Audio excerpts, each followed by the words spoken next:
Hello, मैं हूं Mohammad Aamir Rana security matters के एक और प्रोग्राम के साथ। बलूचिस्तान के ऊपर बातचीत जारी है और बलूचिस्तान के हालात सुधरने में नहीं आ रहे, बल्कि जो कॉन्फ्लिक्ट है और जो बहरान है वो बलोच इलाकों से निकल के पश्तून इलाकों में भी दाखिल हो चुका हुआ है।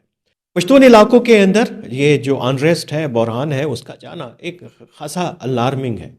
और अलार्मिंग इसलिए कि ये जो हन्ना ओड़क के अंदर पहले अटैक हुए, शहरियों को मारा गया और हल्ला बोला गया, और उसके साथ ही जो ज़ियारत के अंदर मांगी डैम के ऊपर जो 30 पुलिस एहलकारों की हलाकतें हुई, जिसके ऊपर पूरे बलूचिस्तान में भी शट डाउन भी हुई। लेकिन सबसे अहम आज हम जिस दो पहलू जिनके ऊपर हम बात करना चाहेंगे कि ये जो तहरीक तालिबान पाकिस्तान है, ये बलूचिस्तान में कर क्या रही है, अचानक से इसने सर क्यों उठाया, और जो 16 अगस्त 2021 से अभी तक इसने बलूचिस्तान में क्या किया, इसके अहदाफ क्या हैं, और ये कि पंजाब के अंदर भी इसने अभी हालिया दिनों के अंदर अपनी कार्रवाइयाँ बढ़ाई हैं, उसके पीछे क्या मोटिव है। और ये जो खैबर पख्तूनख्वा के जो अज़ला हैं बन्नू से लेके और डीआई खान तक, वहाँ पे इसकी कार्रवाइयाँ हमेशा से ज़्यादा क्यों रही हैं, और वहाँ से इसका दायरा पश्तून एरियाज़ के अंदर क्यों फैल रहा है। ये बड़ा अहम स्ट्रेटजिक एक कॉन्टेक्स्ट है जिसके ऊपर आज हम बात करेंगे। और जाहिर है कि जब ये बात होगी तो बात ये भी होगी कि फिर ये बीएलए का और टीटीपी का आपस में नेक्सस क्या है भी या नहीं है, तो किस हद तक ये भी ज़ेर बहस रहेगा। और उसके साथ सिर्फ मुख्तसरन ये कि इससे पहले कि हम एक बहुत बड़े मौजू की तरफ जाएं, ये जो ज़ियारत के मुज़ाहिरीन थे उनके मुतालबात में जुडिशल कमीशन का मुतालबा तो था, लेकिन एक मुतालबा उनका था कि लेवीज़ फ़ोर्स को बहाल किया जाए। वो एक कम्युनिटी पुलिसिंग का एक ऐसा इंस्टीट्यूशन था जो अभी तक घिसटता घिसटता कुछ ना कुछ बेहतर परफॉर्म कर रहा था, लेकिन बलूचिस्तान के अंदर जो एक पूरा मंसूबा सिक्योरिटी सेक्टर रिफॉर्म्स का और पुलिसिंग को लाने का, उसके ऊपर जब हम पिछले दिनों कोयटा में भी थे और ग्वादर में थे, वहाँ पे है बहुत अहम पुलिस के और हुकूमत के ज़िम्मेदारों से बात हुई। तो उन्होंने कहा कि मुश्किल मरहला है, मुश्किल काम है लेवीज़ का ख़त्म होना, और पुलिस के अंदर अभी इतनी सख्त नहीं है कि वो लेवीज़ को रिप्लेस कर सके। और ख़ास तौर के ऊपर ऐसे एरियाज़ ज़ियारत ले से लेके और ये कला अब्दुल्ला, कला सैफुल्ला जो पश्तून एरियाज़ हैं, वहाँ पे कम्युनिटी डायनामिक्स बड़ी स्ट्रॉन्ग है और कम्युनिटी पुलिसिंग वहाँ पे बड़ी इफ़ेक्टिव रही है। और उसके निकलने से एकदम से जो स्पेस बनी, उसको तहरीक तालिबान पाकिस्तान ने एक्सप्लॉइट किया। अभी तक इस तरह के कोई हमें शवाहिद नहीं मिल रहे कि हुकूमत बलूचिस्तान या हुकूमत का कोई ऐसा मंसूबा है कि वो लेवीज़ को बहाल करे, और बल्कि अपने मंसूबे के ऊपर ही कारबंद है। जिस किस्म की इंतज़ामी तब्दीलियाँ हुई हैं अभी हालिया दिनों में, नए डिवीज़न्स और एडमिनिस्ट्रेटिव यूनिट बने हैं, उसमें लगता है कि हुकूमत अपना जो काम है एडमिनिस्ट्रेटिव रिफॉर्म्स का वो जारी रखेगी। ज़ाहिर है कि जब आप नए अजला, नए एडमिनिस्ट्रेटिव यूनिट बना रहे हैं, इंतज़ामी यूनिट बना रहे हैं, तो एक बड़ी ब्यूरोक्रेसी, अतल पतल, फाइनेंसेस, माल गोदाम, ये सारी चीज़ें भी साथ साथ चल रही होती हैं। तो लेकिन यहाँ पे एक गवर्नेंस का इशू है जिसको हुकूमत अपने तरीके से रिस्पॉन्ड करने की कोशिश कर रही है, और दूसरी तरफ है टीटीपी जिसने तो पिछले 4 से 5 साल के अंदर एडवांस किया है पाकिस्तान की मिडलैंड्स के अंदर। और अगर आप पाकिस्तान का नक्शा देखें, और जो आपको हम स्क्रीन पे भी दिखा रहे हैं, ये इसका वस्त पाकिस्तान का है। उसमें बलूचिस्तान के पश्तून इलाके और साउथ केपी, उसके साथ नॉर्थ सिंध और साउथ पंजाब, ये पाकिस्तान का बिल्कुल दरमियान है। और पिछले हम कुछ सालों से देख रहे हैं कि तहरीक तालिबान पाकिस्तान वो इन इलाकों की तरफ पाकिस्तान के दरमियान में, ये जो इसकी पतली कमर है उसके अंदर घुसने की कोशिश कर रही है। और सिर्फ हम पहले कुछ अदाद व शुमार के ऊपर नज़र डाल लें और फिर हम इसका तज्ज़िया करते हैं कि असल में हो क्या रहा है। सबसे पहले तो खैबर पख्तूनख्वा के अदाद-ओ-शुमार देखेंगे, लेकिन सबसे अहम बात ये कि 16 अगस्त एक ऐसा बेस लाइन हमारे लिए है कि जब तालिबान ने काबुल के ऊपर कब्ज़ा किया 2021 में, उससे लेके अब तक वो हुआ क्या, क्योंकि हमारी बहुत सारी तवक्कुआत थी कि अफ़गान तालिबान आएंगे और टीटीपी ख़त्म हो जाएगी, दहशतगर्द भाग जाएंगे, लेकिन दहशतगर्द भी इधर हैं, बल्कि वो मजबूत हो चुके हुए हैं। तो उन्होंने अभी तक जो है 1117 हमले किए हैं तहरीक तालिबान पाकिस्तान ने पूरे पाकिस्तान में। और इसमें जो सबसे ज़्यादा हमले हैं वो किए इसने खैबर पख्तूनख्वा में, और इसके दो बड़े मराकज़ रहे हैं।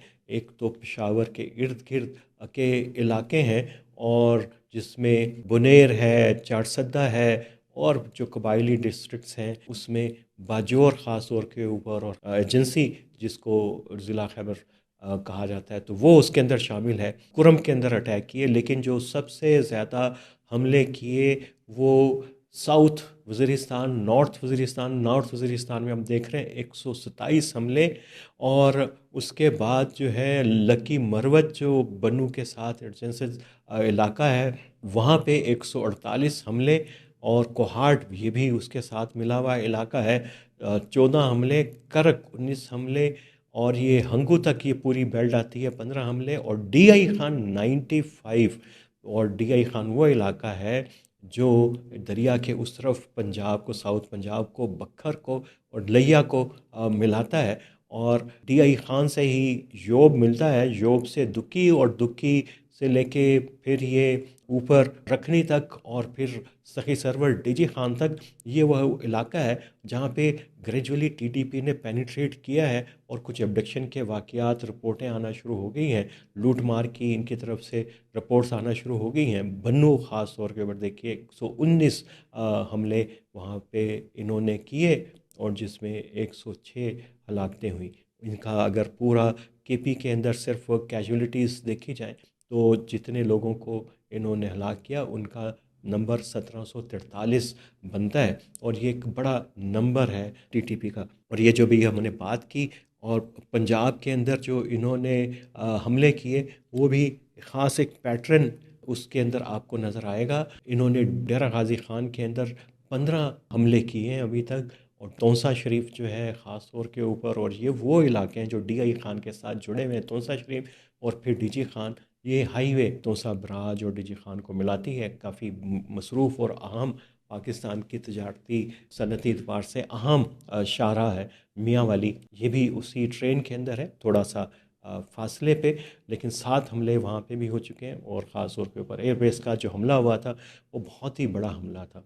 तो ये भी एक पेनिट्रेशन वहाँ पे इनकी है। अगरचे इन्होंने कराची के अंदर ज़्यादा हमले किए सिंध में, लेकिन जैसे जैसे पेनिट्रेशन बढ़ रही है, क्योंकि साउथ पंजाब और नॉर्थ सिंध की बॉर्डर्स जो हैं वो मिले हुए हैं, लेकिन नॉर्थ सिंध के अंदर अभी तक वहाँ पे दाइश का, आईएसकेपी का ज़्यादा असर रहा है।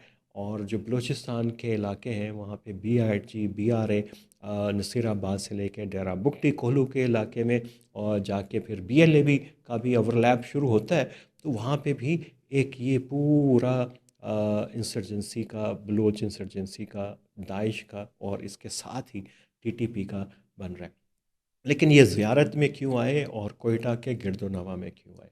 आपकी नज़र से शायद महारंग बलोच का, बीवाईसी की असीर रहनुमा है, उन्होंने जेल से ख़त लिखा अफ़गान अवाम के नाम, अफ़गान के ज़िम्मेदारों के नाम, कि अफ़गान मिलिशियाज़ यानी ये वो कॉन्ट्रैक्टर्स जो पाकिस्तान आ गए थे, उनके पुलिस के, फ़ौज के एहलकार, उनके बारे में बीवाईसी ने ये कहा है, दावा किया है कि इनको इस्तेमाल किया जा रहा है जराइम पेशा लोगों को उनके काउंटर इंसर्जेंसी ऑपरेशंस के अंदर। लेकिन ये उससे ज़्यादा आम लोगों को तंग कर रहे हैं। जो हन्ना उड़क का वाक़या हुआ था, जो हल्ला बोला गया, पहला शक जो है कोयटा के और कल अब्दुल्ला के शहरियों का उन्हीं के ऊपर गया था। लेकिन अब ये चीज़ें इस्टेब्लिश होना शुरू हो गई हैं कि ये टीटीपी के लोग इसके अंदर ज़्यादा मुलव्वस थे, और कहीं पे ये क्रिमिनल्स का भी कोई थोड़ा सा अलाइंस जो है टीटीपी के साथ बनना शुरू हो रहा है। ये ख़तरनाक है, और ज़ियारत ख़तरनाक है। तो ये एरिया एक तो पाकिस्तान का दरमियान है, अब वहाँ पे इनके लिए एक पूरी नई स्पेस, ऑपरेशनल स्पेस कायम कर रहे हैं। और ये वो जो पाकिस्तान की तजारत के लिए, पाकिस्तान की कनेक्टिविटी के लिए सबसे अहम जो शाहराहें हैं, उन एरियाज़ के इर्द गिर्द। और फिर ये कोयटा और ज़ियारत के अंदर आने का मतलब ये है कि ये समझते हैं कि बलूचिस्तान के अंदर इस वक्त जो पूरा क्राइसिस है, जो सूरत हाल है, इन्होंने स्ट्रेटजाइज किया है चीज़ों को। और इसके इनकी अपनी स्टेटमेंट से रिफ्लेक्ट होता है कि इसको फ्यूल करना चाह रहे हैं, इस कॉन्फ्लिक्ट को बढ़ाना चाह रहे हैं। और जो कुछ रिपोर्टें आना शुरू हुई कि इसमें बहुत सारे अफ़गान नेशनल भी शामिल हैं, क्योंकि जो ज़ियारत का जो हमला हुआ, जो बीबीसी के एक रिपोर्ट के मुताबिक लवाहिकीन गए पुलिस एहलकारों की लाशों को वसूल करने के लिए, तो वो मुकामी पश्तो नहीं बोल रहे थे। और फिर हमारे ज़राए के मुताबिक ये भी कि उनका लहजा जो है वो कंधारी लहजा ज़्यादा था। और ज़ाहिर है कि टीटीपी कंधार में तो नहीं है। तो ये एक तालिबान का भी और टीटीपी को कवर के तौर के ऊपर एक बड़ी इंसर्जेंसी बलूचिस्तान में उसको इंटेंसिफाई करने की पूरी कोशिश लगती है टीटीपी की। और अफ़गान तालिबान की वो एक सेम पेज के ऊपर लगते हैं। और ये कि टीटीपी के लिए ये इलाके इसलिए पश्तून एरियाज़ के अंदर अनरेस्ट बढ़ेगी, तो ज़ाहिर है कि पूरे बलूचिस्तान के अंदर इसका इम्पेक्ट जाएगा। और उसमें ये वो एरियाज़ हैं जहाँ से टीटीपी के लिए रेवेन्यू जनरेट करना, भत्ता वसूल करना, जिसकी इतलात भी आ रही हैं। बहुत सारे वाक़यात रिपोर्ट हो चुके हुए हैं, अबडक्शन हो चुकी हुई है, दुक्की से वाक़यात रिपोर्ट हो चुके हुए हैं, माइंस वाले जो हैं उनको अगवा किया जा चुका है, ताजरों के अगवा हो रहे हैं, पर्चियाँ मिल रही हैं भत्ते के लिए। तो ये सारे काम जो है टीटीपी कर रही है। एक उसको रेवेन्यू बेस भी चाहिए, अनरेस्ट भी उसने इंक्रीज़ करना है, ताकि तालिबान की जो बार्गेन पोजीशन है पाकिस्तान के साथ बातचीत के लिए, वो उसको मजबूत किया जा सके। और पाकिस्तान के लिए तो टीटीपी का एक बड़ा मकसद ये है कि अब वो ग्लोबल मूवमेंट जहाद की उस तरीके से नहीं है, बल्कि ये अपने आप को एक नए रंग के अंदर ढाल रही है। और ये अपने आप को पश्तून नेशनलिस्ट ऑर्गेनाइजेशन कहती है। और बलोच तंजीमों के मुकाबले के अंदर कि आपकी अगर वहाँ पे अलहदगी की तहरीक है, तो हमारी तहरीक पश्तून एरियाज़ के अंदर है। और इसमें अब इन्होंने बलूचिस्तान को उसके अंदर शामिल किया है। और ये पूरे जो साउथ के अज़ला है केपी के, वहाँ से ये हमेशा से इनका गढ़ रहा और इनके लिए आसानी पैदा हुई है। बाकी बात ये है कि पेशावर और इधर के हमले तो जारी रहते हैं, लेकिन ये ऐसी ट्रेन्स हैं जहाँ पे मिलिट्री का इंफ्रास्ट्रक्चर है, लॉ इन्फोर्समेंट का इंफ्रास्ट्रक्चर है।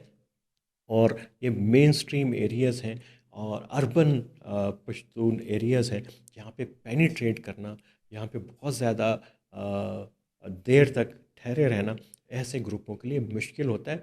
हमले करना आसान होता है, लेकिन इनको लगता ये है कि स्ट्रेटजिक चॉइस जो है वो डीआई खान से लेके डेरा गाजी खान का ये एरिया, और ग्रेजुअली जो है वो फिर इसको नॉर्थ सिंध के, और ये फिर पश्तून एरिया पूरा बलूचिस्तान का, ये इस वक्त फोकस में और टारगेट के अंदर है। और पाकिस्तान की सिक्योरिटी फोर्सेस ने ऑपरेशन शाबान लॉन्च किया था, उसमें बहुत सारी इतलात आ रही हैं, लेकिन ये ऐसे ऑपरेशन से मसाइल हल होने वाले नहीं हैं। और एक मर्तबा फिर हम कहेंगे कि ये गौर करने की, देखने की ज़रूरत है कि वो कौन सी पॉलिसीज़ हैं जहाँ पे अभी भी कुछ खला है, जिनको देखने की ज़रूरत है। एक पॉलिसी मुसलसल कई दहाइयों से काम नहीं कर रही, तो वो उसको चेंज करने में कोई कबाहत नहीं है और वो तब्दील नहीं हो पा रही। और उसके साथ साथ फिर मिसट्रस्ट बढ़ता है। और जब ये बीवाईसी का महरंग का ख़त अफ़गान मिलिशियस के लिए लिखा गया, तो ये भी एक मिसट्रस्ट की एक बहुत बड़ी एक निशानी थी। फिर ये कि अब ये लोगों का ख्याल पुख्ता होना शुरू हो गया है कि अगर पूरी बीएलए नहीं, बीएलएफ नहीं, बीएलएफ एक पूरी सेकुलर एक इंसर्जेंस मज़ाहमती दहशतगर्द ग्रुप है, लेकिन बीएलए के कुछ फैक्शन टीटीपी के साथ किसी ना किसी सतह के ऊपर एक स्ट्रेटजिक टैक्टिकल अलाइंस के अंदर आना शुरू हो गए हुए हैं। और ये वाला अलाइंस जो है, ये एक लीथल अलाइंस होगा, क्योंकि ये फिर अनरेस्ट को मल्टीप्लाई करेगा पूरे बलूचिस्तान के अंदर। तो इस वक्त ज़रूरत इस बात की है कि एक नई अप्रोच के साथ, एक नई डायरेक्शन के साथ चीज़ों को देखा जाए, रिव्यू किया जाए, और जहाँ जहाँ पे चीज़ें ठीक नहीं हो रही, उनको दुरुस्त कर लिया जाए। उसमें बहुत सारी चीज़ें शायद इंतज़ामी तरीके से मिलिट्री लेड गवर्नेंस से होने वाली नहीं है, बल्कि शायद वो एक बड़े पॉलिटिकल प्रोसेस से होने वाली है। लेकिन इस बात पे कान कौन धरेगा? देखते हैं कि आने वाले दिनों में बलूचिस्तान के हालात और क्या करवट लेते हैं। आज के लिए इतना ही। जुड़े रहिए सिक्योरिटी मैटर्स विद आमिराना के साथ।